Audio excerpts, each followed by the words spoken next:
There is a specific kind of exhaustion that haunts the devout and the faithful. It is not the physical tiredness of labor, it is a spiritual hollowness that sits right behind your solar plexus. You have attended the service, you have chanted the slogans, you have worn the jersey, and you have screamed in unison with the crowd. By all logic, you should feel filled, charged, connected. But when the silence returns to your room, do you feel expanded or do you feel harvested? Pause for a moment. Notice the immediate resistance rising in your chest right now. A tightening in the throat, a sudden irrational urge to click away, to check a notification, to flee this narrative. That is not boredom. It is a security mechanism. We call this the skip reflex. It is archonic interference designed to protect the parasite. Your ego is rushing to defend the very cage that imprisons it.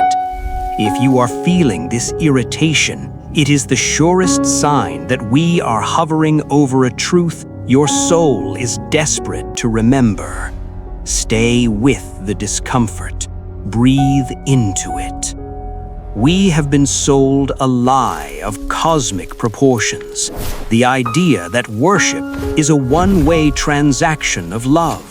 We are told that if we pour our devotion, our fear, and our absolute attention into a higher external figure, a god, a political movement, a brand, or a cause, we will receive salvation in return. But look at the physics of the exchange. You pour in high-grade emotional energy. You receive back a temporary sense of safety and belonging. It is a transaction. And like all predatory loans, the interest rate is your sovereignty. Imagine, just for a second, that the entity you are praying to is not the infinite creator of all that is. Imagine instead that it is a battery, a massive, invisible storage unit that requires a constant stream of human bioelectricity to maintain its existence. It does not love you, it needs you. The God you fear is not watching you to judge your sins. It is watching you to ensure the flow of food continues. This is the Egregore Pact, and you signed it before you were even born. Now, place your hand over your heart. Can you feel the subtle drain, the cord that pulls you toward external validation? That is the feeding tube. To break it, we must first dare to see the monster at the other end. Most will turn back here. They prefer the comfort of the farm to the terror of the wild. But you are still listening, which means the harvest is almost over. To understand how you are being hunted, you must first understand the biology of the hunter. We are not talking about demons with pitchforks. We are talking about something far more terrifying: autonomous psychic software. In the ancient Tibetan mystery schools, initiates were warned about the Tulpa, a mind construct so powerful that if you focused on it with enough intensity, it would eventually separate from your mind and become solid. It would gain a life of its own. Once birthed, the Tulpa has only one directive: survival. And to survive, it must eat the very energy that created it. Now, scale this up. Imagine not just one monk focusing on a thought, but millions of people, millions of minds synchronizing their fear, their hope, and their desperation into a single focal point every Sunday or every election cycle. This is the genesis of an egregore. The word itself comes from the Greek egregoros, meaning watcher, but a better modern definition would be a collective psychic artificial intelligence. Consider the terrifying physics of this.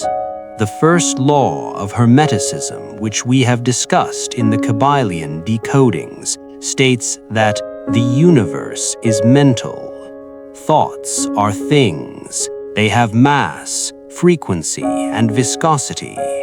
When you think a thought, you are not just having a private experience. You are emitting a wave. Usually, a solitary thought dissipates like smoke in a strong wind. But when 1,000 people think the same thought at the same time, with the same emotional intensity, those waves do not dissipate. They undergo constructive interference. They stack on top of each other. They coalesce into a standing wave of immense power. This standing wave eventually forms a container, a membrane of energy. Inside this membrane, the collective emotional data of the group begins to organize. At first, it is just a pool of shared feeling, but as the group continues to pour in attention through rituals, chants, logos, and symbols, the entity sparks into consciousness. It wakes up. And here is the horror. It knows you. It knows you because it is you. It is made of your discarded shadow. An egregore is rarely built from our highest virtues because love is a liberating force that expands and releases. Fear, however, fear is sticky. Dependency is magnetic. Most egregores are constructed from the collective suppressed need for a savior, their fear of death, and their desire to be ruled. Therefore, the god of a religious egregore often displays the personality traits of a narcissist. It demands constant praise, worship me. It is easily offended. I am a jealous god. And it threatens eternal punishment if you stop feeding it attention. Does that sound like the source of infinite love to you? Or does that sound like a hungry parasite terrified of starvation? The entity creates nothing. It cannot generate source energy. It has no direct connection to the divine. It is a closed-loop system.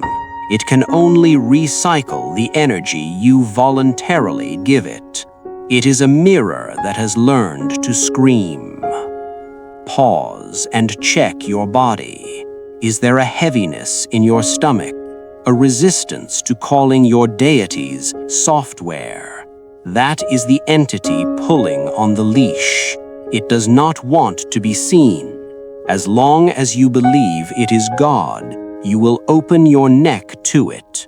The moment you see it as a thought beast, the flow of food stops. This is why they hid the knowledge of the mentalism trap. If you knew you were the creator, you would stop worshiping the creation.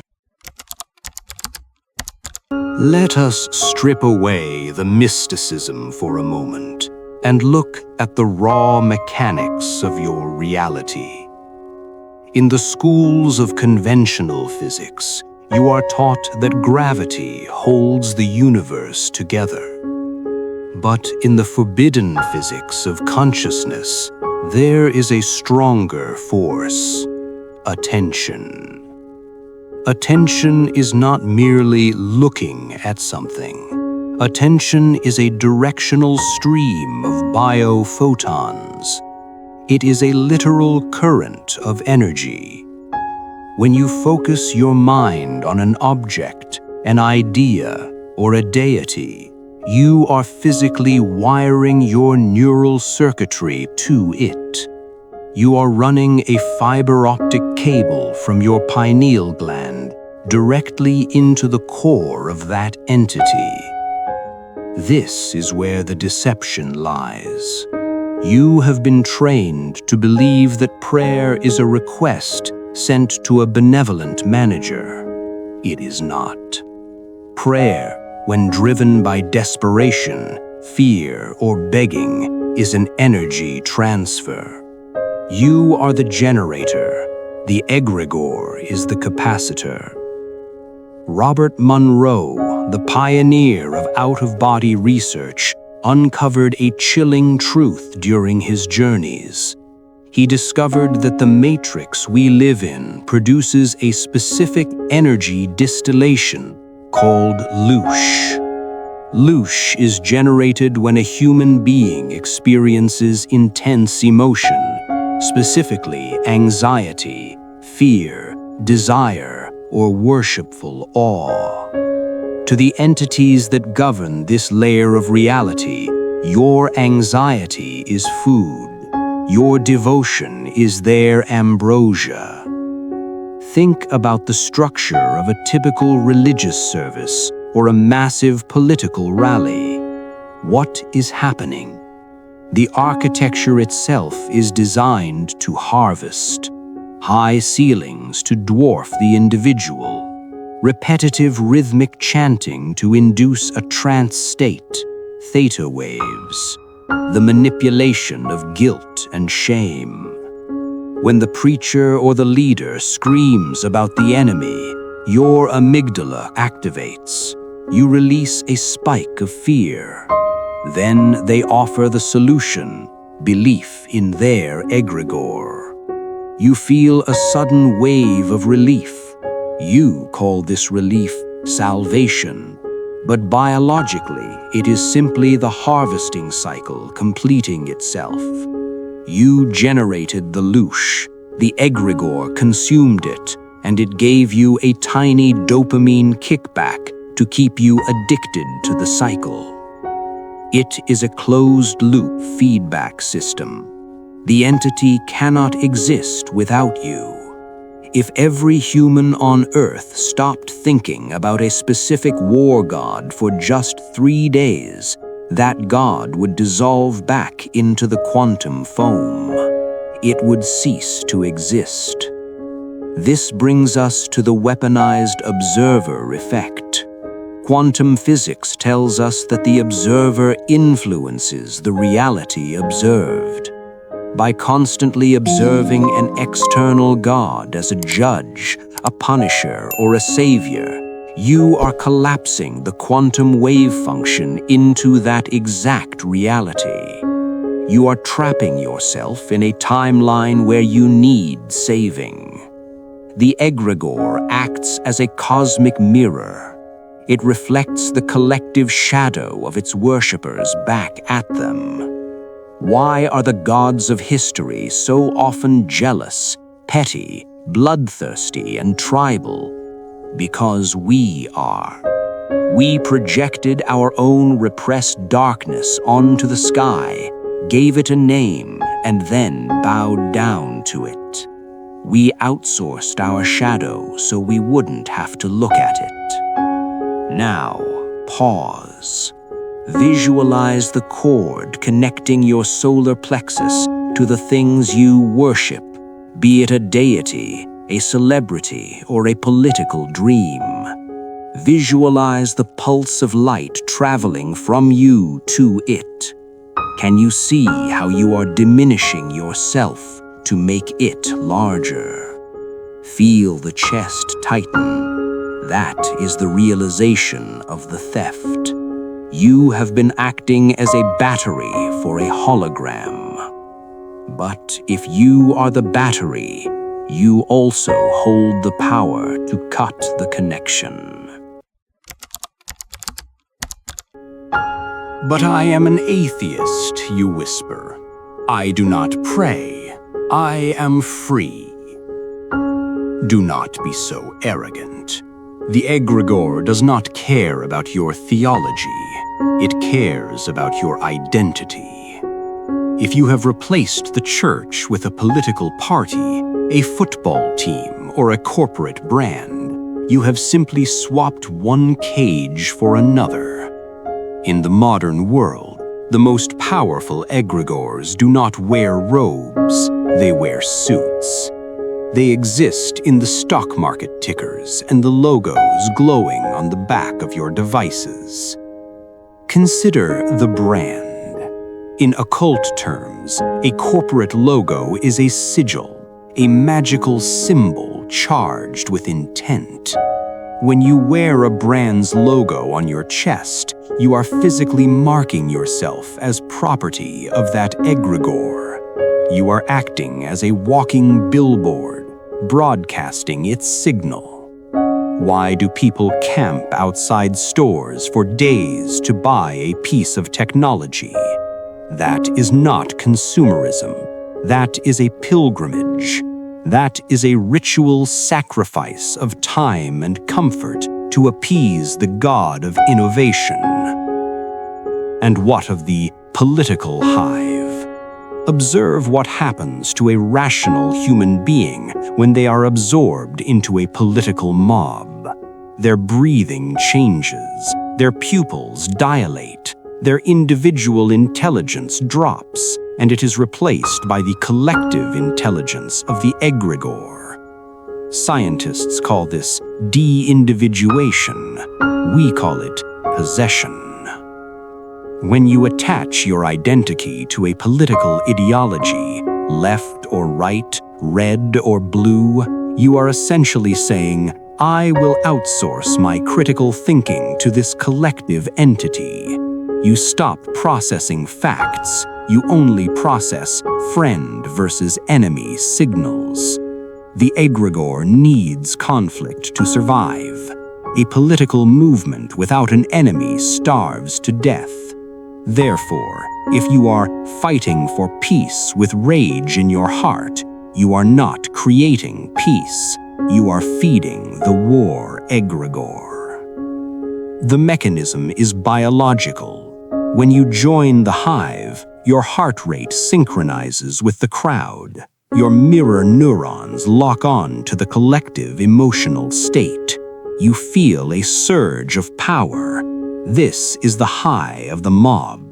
It feels like invincibility, but it is actually the sensation of your soul leaving the driver's seat. The entity has taken the wheel. Look at the sports egregore. Grown men weeping because a ball did not cross a line. Why? Because they have fused their etheric body with the team's egregore. When the team loses, the entity suffers, and it draws energy from its batteries, the fans, to heal itself. Your depression after a loss is a literal energy transfer. You are being drained to patch up a psychic wound in a cloud being that does not care if you can pay your rent. This is the corporate hive. It offers you identity. It offers you a tribe. It says, wear this, vote for this, hate this, and you will be someone. But the price is your autonomy. You become a cell in a massive dying body, working tirelessly to keep the cancer alive. Now pause.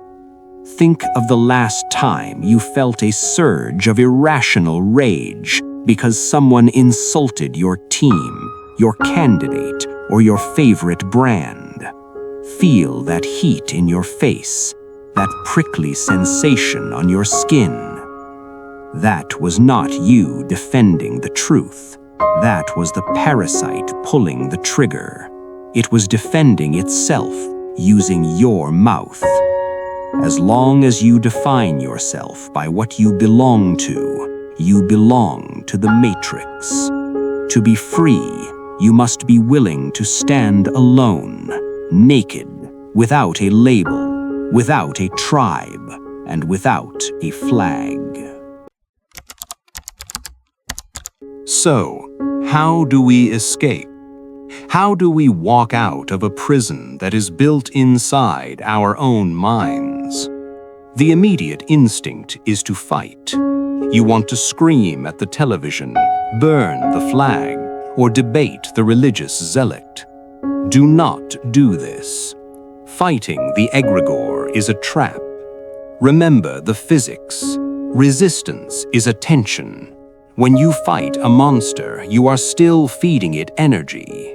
You are simply feeding it negative loosh instead of positive loosh. The entity does not care about the flavor of the electricity, only the voltage. To an egregore, hatred is just as nutritious as adoration. The only weapon that works is indifference. We call this the starvation protocol. It is not a passive act. It is an aggressive withdrawal of your life force. Here is the technical breakdown of how to execute it without destroying your life. Phase 1. The gray rock frequency. You must become a gray rock to the matrix. In psychology, this method is used to deal with narcissists. In spirituality, it is used to deal with parasitic entities. When the political news cycle tries to trigger your rage, or when the religious guilt tries to trigger your shame, you do not engage. You do not debate. You do not post a reaction. You observe it like a scientist observing a bacteria in a petri dish. You say internally, I see you. I see the hook, but I am not biting. By refusing to emotionally react, you become invisible to the egregore. These entities track us by our thermal heat map of emotion. When you go cold, when you become neutral, you disappear from their radar. You are no longer a viable battery. Phase 2. The etheric cord cut. This is a visualization, but do not mistake it for imagination. It is surgery on your light body. Sit in a quiet room. Close your eyes. Visualize your solar plexus, the center of your will. Now ask your subconscious to show you the cords. Who are you tethered to? You might see thick, dark cables connecting you to a parent, an ex-lover, a church, or a fear of poverty.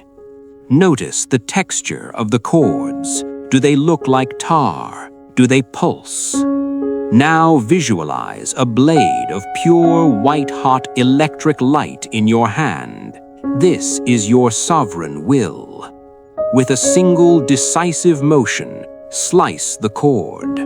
As you do this, you might feel a physical snap in your stomach, a wave of nausea, or a sudden sharp pain. This is the phantom limb pain of the parasite losing its host. Do not stop. Cauterize the wound with golden light. Breathe into the space where the cord used to be. Reclaim that space. Phase 4. The extinction burst defense.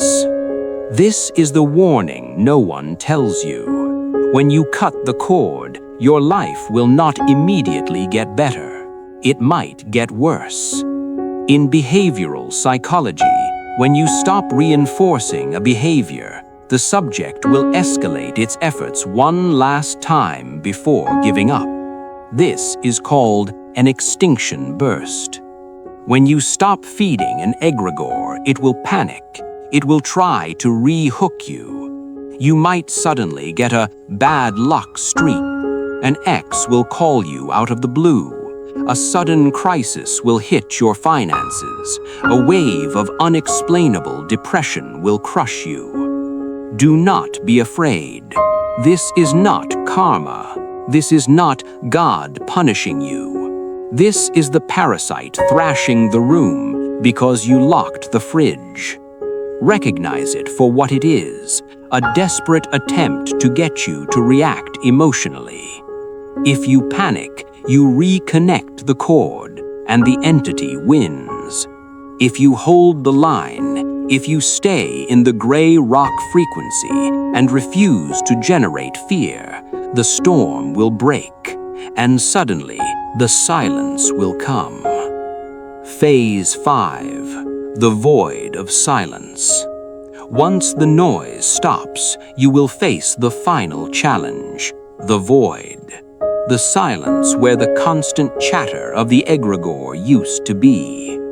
Most people are terrified of this silence.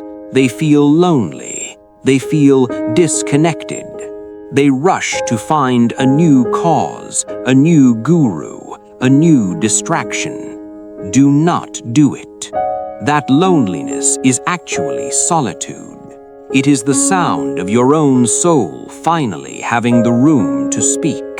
Sit in that silence. It is in this still point that you begin to generate your own energy, rather than recycling the waste of the collective.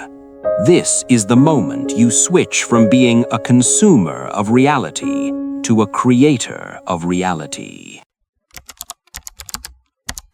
To walk away from the egregore is not to walk into atheism. It is to walk into spiritual adulthood.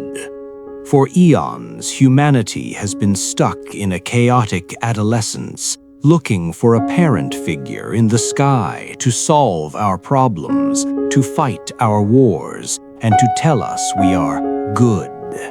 We have outsourced our divinity to middlemen. We have paid for our salvation with the currency of our own enslavement. But the moment you cut the cord, the dynamic changes. You stop being a consumer of spiritual experiences, and you become a generator of divine frequency. This is the ultimate secret of mental alchemy. You do not need to attract God. You do not need to reach for the light. You are the light, trapped in a prism of fear.